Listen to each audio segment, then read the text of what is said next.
up, y'all? My name is, well, it depends on where we at. Some people call me Kadir. If I'm on the east side of Harlem, I'm Baba. If I'm on the west side of Harlem, I'm Allow. In Miami, I'm AK. All these different places, but I'm the same person, different names. Yo, so what's good today, man?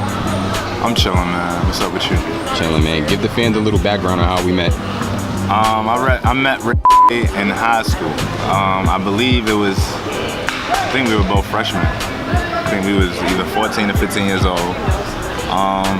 And I saw him, he had a Kurt Warner, I think that's the football player's name, Kurt Warner jersey on with Golden Navy flight posits, which were really, really limited. I mean, they're probably even more limited now because people have worn so many. 500 pairs of those. Yeah, it's only 500 pairs, and this is the year 2000, right? So a lot of people did not get their sneaker information on the internet like that because a lot of people weren't even really online back then. But I was, and so was he. So seeing him in person was like, oh, he must know something I know. So we should be cool. So I was like, oh, shit, Golden Navy's on. He was like, oh, he knows. Yeah, what's up? Yeah, everybody thought they was colored. They thought they was custom or something. You know? Everybody thought we colored our shit. I was like, nah, these are actually like real exclusive. Like people be saying, oh, this is exclusive. Most of the shit ain't.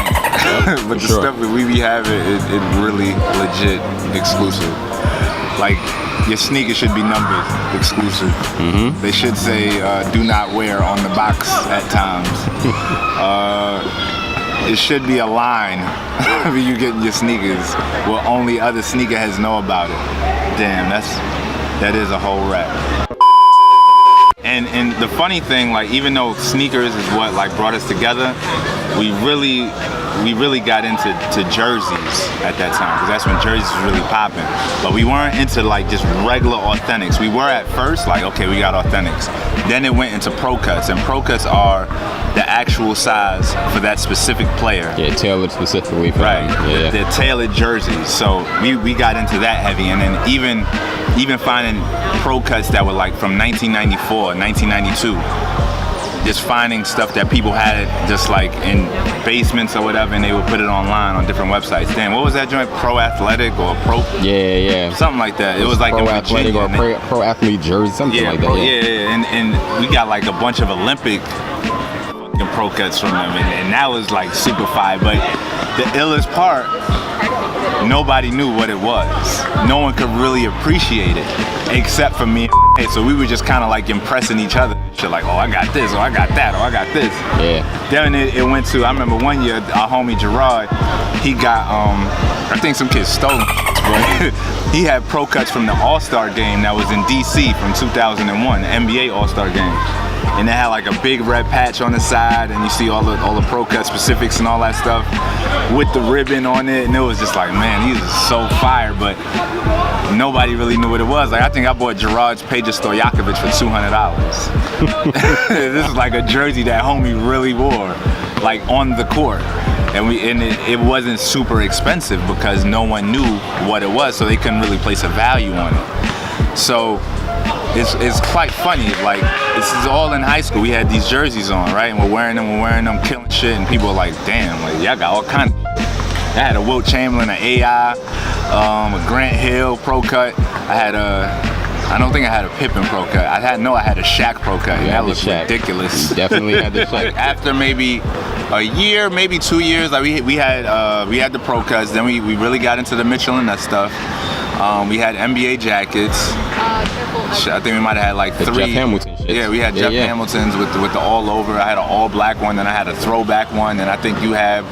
Which one you had? I had all black, I believe. All black too, right? Yeah, I had all black with the leather patches. I think you might have had the black with the colored patches. I'm not even sure. I think we both, I don't know. And there's no pictures of this. Yeah, there's no pictures. We could be lying, but we not. But it was one day we was in school, and there was this young girl that Renee was cool with. And I remember her name as Tears, because she always had teary eyes. She wasn't sad or crying or nothing like that. She just had teary eyes all the time. And she always had exclusive shit on her feet. Like she would just get shit really early. And I think she had Jordan 17s, the copper ones. and they were like, they had some crack on them. And I was like, yo, Renee, you see them? Kind of fire. And he was like, yeah, we could do that, but we spent all our money on jerseys. I'm like, I'm about to leave this jersey alone. And I think that kind of inspired us to like really focus on sneakers. And take it to the next level. Yeah. When we had a jersey, we had fire kicks, decent kicks, recent, but we might have had like no more than 10. That's the time frame. You know what I'm saying? Like we had Space Jams, we had the 17s, I had the black ones, I had the yellow lightning shits. I think the Olympic sixes. Yeah, the Olympic sixes. Yeah, we still had exclusive stuff. But we wasn't really hard into it. It wasn't until we stopped wearing jerseys and just started wearing like Stussy tees and Supreme Clientele's tees and Supreme tees and stuff. And this is like Supreme. At that time, if you walk into Supreme, a lot of the times they would ask if you was a skater. And if you wasn't, it would like the customer service would just go downhill from that point, and they wouldn't help you out, or they would ignore you. They wouldn't ask you anything. They would just wait for you to kind of leave. So Supreme isn't how it is today. I was always a damn line outside the store. Like back then, you kind of had to be like, "Yo, are you a skater?" Nah. Oh, okay. Now fashion is like politics to me. Like I don't really keep up with it. Like sometimes I'll see things and some things impress me, but the most like the popular things or whatever, like not even on no hate and stuff and nothing like that. Like Virgil, I don't really think he has dope ideas like that. I think he's just down with Kanye, and it's a lot of hype attached to it. Like there's always doper ideas, but it's who you with and how famous they are, and that's how you get your following. Like how big is your hashtag, not necessarily how good your idea is. So with fashion is like I don't even deal with the trend no more. Like I wear nudie jeans and because they not popping. I'll wear Imperial jeans because they not popping. I'll wear general release sneakers nowadays that people like overlook that will go on sale, and you see them on me and how I put it together. People like, damn, where you get those from? It's like, yo, they on sale on Jimmy Jazz, bro. You could get them too, but you're not gonna dress them up like me because you're not thinking about what t-shirt I got in mind. Like this, I got this from like a rocker store that sells old vintage like rock band t-shirts. And you know, me and Renee always shared this commonality where we detested hating. We detested wearing anything that was easy for anyone else to get. Like, you had to know this specific spot in the Lower East Side, like Orchard Street. Remember the OS t-shirt that Jay-Z had on in the front end video with Pharrell, the yellow t-shirt, and it said black, with the Playboy bunny? Black, yeah, it had the Playboy bunny on the back. No one knew what that was, but we figured that shit out because we were just like, all right, we gonna find what that is. It's Orchard Street. Oh, okay. Where's their store? Oh, we got a store online. And we found the t-shirt. And so it's always like, okay, back to sneakers. You can have a pair of Prada sneakers and they're really expensive. They're $250. And people will be like, oh, okay, you got Pradas on, cool. Or you can have a pair like, damn, that rat is wild. As I was saying before, I was rudely interrupted by that big ass rat. Yeah, you could have a pair of Prada sneakers, and that was like the big thing for the young dudes around my way. Like I lived on the west side of Harlem, lived on the east side of Harlem. So on both sides of Harlem, having Pradas was a big deal. Young. You had Pradas, you had 7 jeans on, and you had a Lacoste shirt and a fitted. So everybody wanted Pradas. But it's very easy to get a pair of Pradas. You just go to the Prada store, you give them the amount of money that you need to give them. For us, it's like we have to search and scour. We had to go to the Lower East Side of Manhattan to find what we wanted. Like, and sometimes even, I think before that, or maybe a little after, we started going on eBay and we started finding stuff. And we was online buying sneakers when dudes was kind of hesitant to make an email, which is free. Even now, I still know dudes that don't have their own email. Even though there's Instagram and Facebook and all that, and it requires you to have an email, they'll tell me that they have their girlfriend, they use their girlfriend's email, which is wild to me. But we were never like computer illiterate. We were always nice on the computers.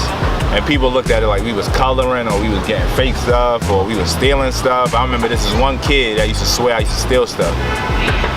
No. So we was just that fly. Even when like, okay, outside of sneakers, it went to selvage denim. Like, we wasn't wearing True Religions. We was wearing, I think, APCs, Imperials. We wasn't wearing nudies. I think Mike had nudies. We, what else was it? PRPS. We had like a bunch of fly denim, and it wasn't stuff that you could just get on 125th Street. Like, they wasn't Pepe jeans. It wasn't Jabot jeans. We hated just getting stuff that was just so easy to get, and it's like, okay, this is for you, niggas. We was like, nah, we want other stuff. We going somewhere else to find things that we really, really like, and we see the fit is better. Like, there's an ill denim store called Blue and Green. Like, damn near, I think the whole store is pretty much Japanese. There's another store over here called Self Edge. They got a lot of like Italian brands. They got Australian brands in there. Staple is closed now, but we used to get a lot of t-shirts out of Staple. We used to go to Norton and get sneakers. Actually, one of our first lineups for sneakers was for the Laser Air Force Ones. And everybody on that line was a serious sneakerhead. Like, there was no kids there that was just trying to resell. Yeah, you had people on there that was reselling, but they were serious sneakerheads. They wasn't just resellers. Now it's just like people look at it as a business and they monetize it. And it's what's happening in the sneaker game and what happened in hip hop, where it just becomes like a speculative kind of thing. It's not so much that you're participating. People have these exclusive sneakers and they don't want to wear them. They just, oh, how much are they? How much can they go for? Oh, I can sell them for this. So when you like that, I don't even see you as a real sneakerhead. Like, you don't even want to get them dirty. Like, step in some Dolce and some $7,000 pair of sneakers, then I'll look at you like a real sneakerhead.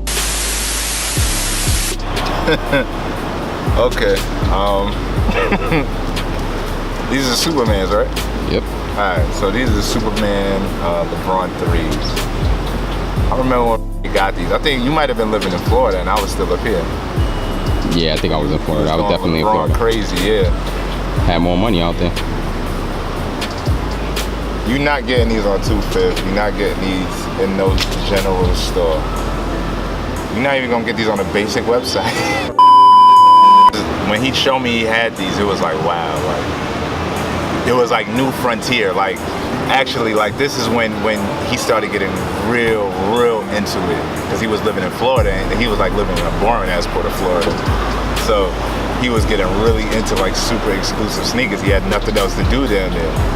And he sent me these shits and I was like, damn, you have these? Like, these are Superman shit. I don't even think LeBron wore these in the game. Nah, he never wore those in the game. Never wore. But the history on those is like insane. Like, that was one of the pairs that got stolen too. Right. Yeah. So yeah, like crib in the Bronx and had like 300 kicks. Yeah, I was at maxed out. Yeah, like 300. I had the red ones too of those. Yeah, robbed them and took all types of exclusive. They probably don't even know what it is. They probably didn't, if they sold it, they probably didn't sell it for what it should go for. You know what I'm saying? It's just like, damn, that's just unfortunate. But yeah, I remember this time period. This is when it was like, I wasn't really weaning off the sneakers, but I was weaning off the exclusives, I think. And you was going extra hard, and it was like, okay, yeah, you're doing something different now. Now these, you young dudes might get mad at me, but I think these are horrible. Like, these are so trash. If you seen these in Nike Town or Jimmy Jazz, and they had nothing to do with Virgil, they wasn't exclusive, they were just some regular white and blue Air Jordan 1s, you would not get these. Like, these is, you need hype for something this trash. Like what do you give those on a scale of 1 through 10? Honest opinion. 1 to 10, these are the 2. Like, I'll do laundry in these. I won't even ball in these because they're not comfortable like that to ball in. You like the originals? Yeah, give me some OGs. What is it that you don't like on that? The swoosh? The swoosh, okay. There's no need for it to be orange. There's no need for it to say air that big. This is unnecessary. It looks fly on some of them, but on here it just looks dumb. And white and Carolina Jordans, I don't think we had any white and Carolina Jordans like that. White and Carolina Jordans are reserved for the 11s and the 9s. The end.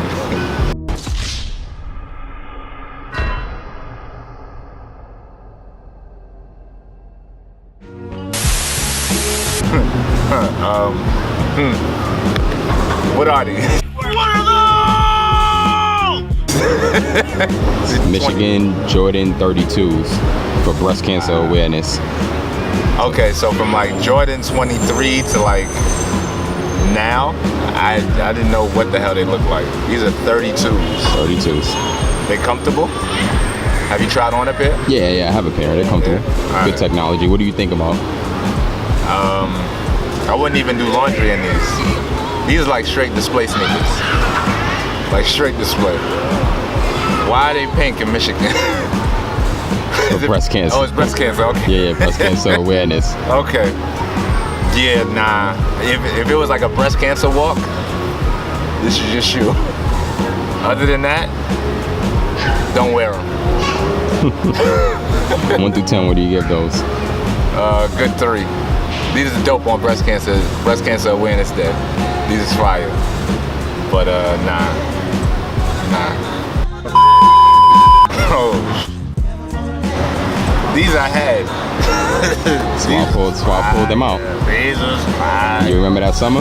Ooh, I paid $800 for mine. How much you pay for these? I think it might have been a little cheaper. Believe it or Yeah, I not. think a lot cheaper than this. Yo, these are still fire. What size are these? That's my size. It's my pair. These are sexy still to me. Yeah, okay, so these are the OSU LeBron 4s. These are only for the college team. I think I got them out of Flight Club when Flight Club first opened up. Yep. Yeah. And The summer I came back from Florida. right, yeah. And the funny thing about Flight Club, which I think a lot of people do not know, they were online for a long time. What was their name? Vintage kicks. VintageKicks.com. Yeah. And it was like a consignment thing. And I don't think we ever bought anything from them, but we was always like looking like, oh, they got this, they got that, this how much it's going for. And we would kind of gauge prices so we can sell our stuff on eBay. But yeah, I remember wearing these in West Harlem. And like around regular dudes that had other LeBron 4s, and it's like this color nobody saw. What did they say when you wore them? Because we never really spoke on that. I saw when you wore them, and I was like, it was crazy. But what did they say, like, the general consumer? Damn, you got those from, right? Because they were used to seeing me with sneakers that just was outside of the norm. So I think the first question was where you got them from, and the second question was how much you paid. And then the third comment was, you bugging. Because I told them 800, and they was like, man, you could have got mad proud of this. And I'm like, nah, big baby. I don't want anything that's easy for you to get. And that's the big thing with me. And it comes from Only Built for Cuban Links, and it's a skit called Shark Biters. Be original, man. Always be original. Like, me and Ray rarely had sneakers that, like, we rarely shared the same sneakers. If he had something, I had to get a different kind of exclusive. And if I had something, he had to get a different kind of exclusive. So, because we was always out together, we not gonna walk around looking like Doublemint twins. So, it made the drive even go. It made us go even harder. Like, oh, he ain't gonna have this. Because there's no one else to compete with. It's like, I can only compete with my homie because he the only one that know. Everyone else is just like, I'm going to 2/5. I'm going to Nike Town. Maybe they might have something that's kind of exclusive. Like, you could have got the like the Chamber of Fear LeBron Air Force Ones or something like that. Those is kind of easy. That's not even really exclusive. You could have got, I don't know, maybe Pharrell Dunks. Depending on how much, you might have paid a lot, or you might have knew somebody that hooked you up or something like that. But we had stuff that was just like people just never even saw. Like, you didn't know these existed. So that was always our drive, to be original, because we came out of that. It was never to be like the same common dude. Like, even now, to this day, Renee has a Louis Vuitton wallet. I don't know nobody but him with a Louis Vuitton wallet. And I still haven't seen anyone with it. And he's had it for like 4 or 5 years. And that's just how we live. Like, in regards to music, we're gonna try to find something that everybody isn't always listening to. Like, damn, you heard this exclusive? Like, I remember when Nas did some wild with DJ Khalil. That it came out eventually, but we heard it like a year early, and he was like, yo, you heard this? And it was crazy. Outside of music, food, we would like walk around Manhattan and be like, all right, we're gonna try a new restaurant every day. And I think that's kind of what's missing right now, and that happens when things become like a type of speculative, or just everything is speculative, like, what's that word? Were you a spectator? Yeah. Speculative. Yeah, you would say that, yeah. Right? Yeah, okay.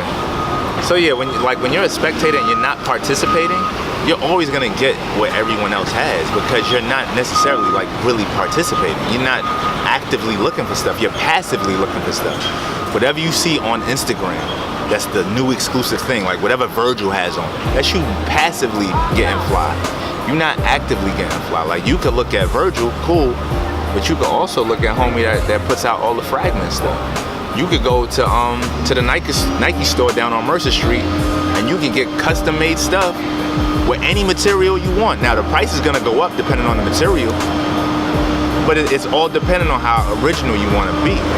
Like these that I have on right here, these are general release, but I took the laces out of my band Air Jordan 1s and threw them in here, and now look like they look like a whole type of different shoe. You know what I'm saying? Like people ask me where I got them from, and they on sale, but it's people just not being original. And I think that's really what's missing now in regards to fashion, from shoes to headgear. People don't want to be original, like. And then when people are, they do get fly and they are original, they arrogant with it. Like me and was never arrogant with it. We was always humble. We always chilled around all the dudes that had all the general release stuff, and we would chill with them every day, no problem. And they just knew us as the kids that had the exclusive stuff. But having that, like, okay, I got these, so now I have a certain air to me, that's corny, because you can still get punched in your mouth. And me and we go back, I think now it's 18 years going on 19 years. And in that time span, we had, I think, 3 arguments.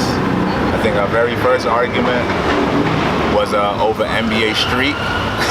I was whooping ass with the Sacramento Kings. Cheesing with them. The second argument might have been, I don't know, a girl. Maybe, I don't know. It's either that or like something stupid like a sundae or apple pie or something. Yeah, shit. but it could have been something very simple, like that cost $1. But we big on principle. So yeah, always very simple stuff. But principle was always a thing with us. And we both respect each other highly. Even though we'll have different beliefs about things with religion or all kind of stuff. But we still respect each other like A1, like, nah, whatever my dog believes, I support him in that. And it's been like that since day one. That's your real friend. That you don't have to agree with what they do or their choices, but you can support it. And you can tell them, like, I don't agree with it, and this is why I don't agree with it. But if that's your decision and you're sure in it, because you may have looked into it further yourself, I support you. See, it's good that you brought that up, because it was the same with fashion. Everybody I'm around, I put on something, they're like, yo, that's fire. Yeah. You kept it a buck. Oh, yeah. Like, people understand that. I'll tell like, nah, you gotta take that back. And it's kind of what we spoke about, I think it was like 2 weeks ago, when we was talking about what Ye was going through with Don C. Yeah, absolutely. Like, you need somebody to check you. Like, he'll do it with me. Like, if I have some shit on, he's gonna tell me, even if it's exclusive or it's expensive or whatever. Like, that shit look trash though. Like, it's not sitting well on you. It's not aesthetically hitting. You need to take that back or sell it or throw it away, because it's not fire. Like, because it's almost, we walking around with each other, and it's like, if this is really my man and I love him, I'm not gonna have him walk around with me on some and not say nothing. That's not your homie. So it's for y'all youngins that are coming up, if you have a friend like that, he's probably not really your friend. If y'all ain't never split sandwiches, I don't know what y'all do now. I don't split Twitter accounts or something. What do these little niggas eat? I don't know what they do, man. Yeah, all right, if y'all go to Sweet Chick and y'all ain't never share a chicken and waffle meal, because that joint is expensive, especially if you young and coming up, it's like $20. You might not have $20 for just on your own. You just might have spent all your money on your fresh. Like me and we would have a jersey that costs $400, a pair of sneakers that costs $200, a pair of jeans that costs $200. And we'll have $3 left to our name in high school. And this is how we was rolling, and we was still like, let's go get a strawberry sundae from McDonald's. Until we got better with our money. before that, we were just doing stupid stuff. But we was doing it together, and we got smarter together. But we both read. We both are readers. I mean, we're both New Yorkers. You should be reading. If you're a New Yorker, you need to be reading. I know Twitter and all that, it's cutting your attention span, but it's no excuse to not know more than what's just around you. You can read books that are just straight out of Japan. You can read books that are straight out of New Zealand and get more ideas and more thoughts. And that will help you in regards to your fashion, because knowledge is infinite. It can touch on so many things. It can be fashion, it can be interior decorating, it can be cars, it can be whatever you want it to be. But if you just know what's on your block or what's on your corner, you're limited. You're limited.